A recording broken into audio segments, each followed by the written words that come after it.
Picture this for a second. You're sitting there, holding your kid's school reading list. You're scanning down the titles, looking at the stories that are literally going to shape their early understanding of the whole world, and you notice something kind of strange. There's a glaring omission. It's a subtle absence, sure, but one that has profound implications for how your child will eventually see themselves and their place in the world. Welcome to This Explainer. Today, we're diving into a fascinating and absolutely vital topic that affects young learners globally. But we're going to look at it through a very specific, deeply researched lens. So let's just jump right in. I want you to pose this question to yourself. When your child opens a book, who do they see? I mean, do the characters, the settings, and the cultures in these stories look anything like your own family? Or are they always just peering into someone else's world? You know, for many of us, the books we grew up with and the ones our kids are reading right now are foundational to building our identity. But what if those foundations are completely missing a reflection of the actual child reading them?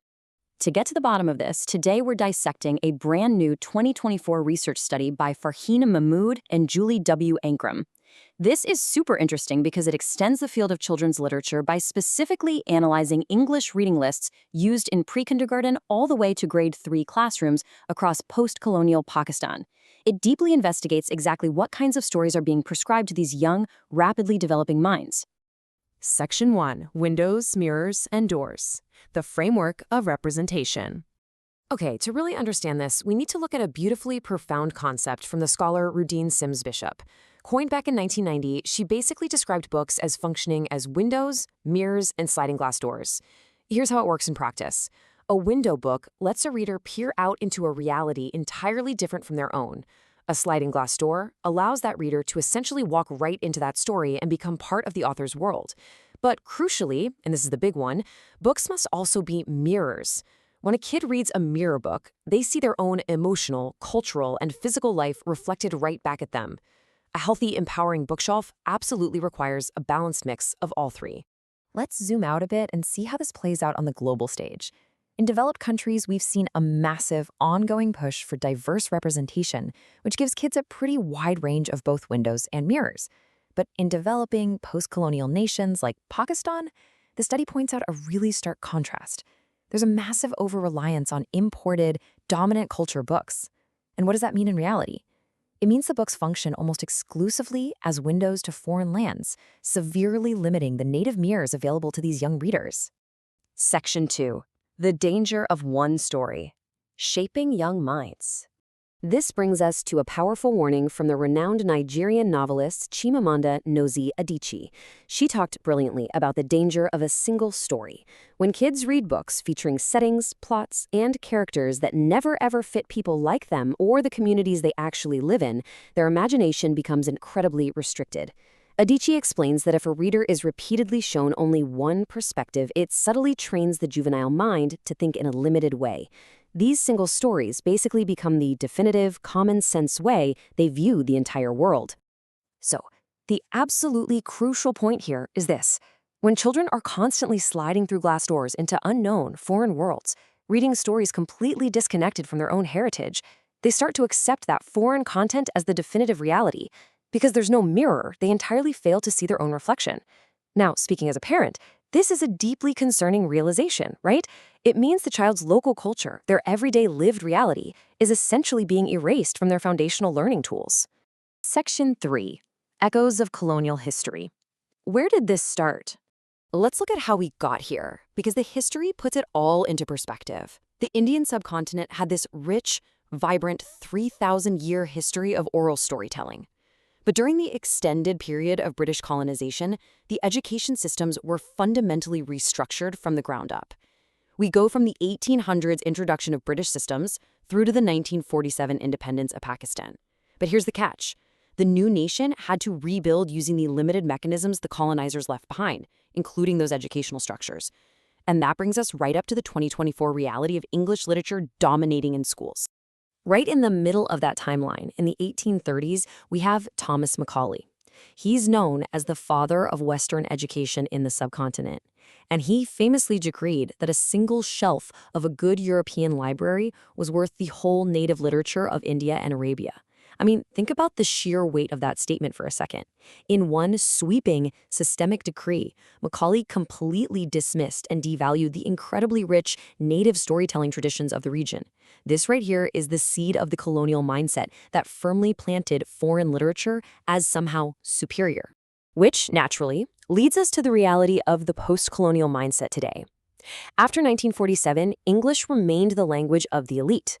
It's the language of the judiciary, the armed forces, higher education, the whole shebang. Possessing a command of English in Pakistan today affords real economic prosperity and social connectivity. Because of that, parents and schools desperately want their children to learn English. But as this research clearly shows, this noble goal of language proficiency inadvertently maintains a deep literary bias, often coming at a severe cost to native representation. Section 4. The price of reading. How fees dictate access. The numbers on this are incredibly telling. The researchers looked at 19 school book lists representing public, semi-government, and private schools. Keep in mind, 88% of primary schools in Pakistan are public government schools with minimal fees. And guess what? Public schools offer 0 supplemental English storybooks. English is taught there as a separate subject, often just using dry grammar and translation methods. It's only as you move up the fee structure into semi-government and high-fee private schools that you start seeing up to 12 supplemental storybooks introduced. Basically, reading English children's literature is effectively an activity reserved for the elite few. But honestly, here is the absolute most shocking plot twist of this entire research study. Out of the 112 book titles reviewed across all these different schools, from pre-K to grade 3, do you know how many were actually written by Pakistani authors? 0. Not a single one. Absolutely 0%. Regardless of how much tuition a parent pays, literally none of the book lists provided titles authored by local voices. If we break down exactly where those books are coming from, it paints a very clear picture. 30.4% of the lists had no storybooks at all. Of the books that were there, a massive 60.8% came from international publishing companies with local setups in Pakistan, places like Oxford University Press.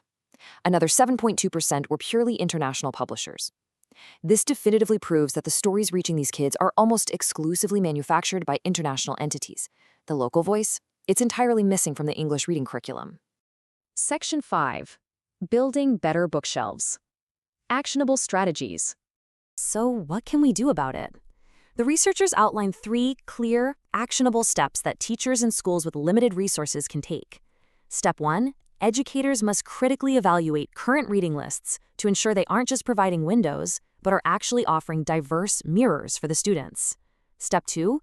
Schools need to actively source and champion English texts authored by locals, seamlessly bringing Pakistani culture into the globally recognized language. And step 3, we must train future educators to rigorously critique curriculum representation so they understand the heavy, crucial responsibility of selecting literature to foster real inclusivity. Now, why do these steps matter so profoundly? Because doing this directly impacts a child's academic success and their emotional well-being. It validates their cultural identity, essentially telling them, hey, you matter, and your life is worth writing about. It actually increases reading motivation. Kids just want to read stories they connect with. It creates that much-needed healthy balance of global windows and local mirrors, and ultimately it fosters the critical thinking needed to protect young, developing minds from the danger of a single story. We've definitely covered a lot of ground today, looking really closely at how colonial history, economics, and modern publishing trends shape the minds of young readers. I want to leave you with this final, provocative thought to carry with you today. If you were to go right now and look at your local school's reading list, or even just your own child's bookshelf, whose story is really being told? And perhaps more importantly, whose story is missing? Thank you so much for joining me for this explainer. Keep asking those hard questions and keep looking for those mirrors.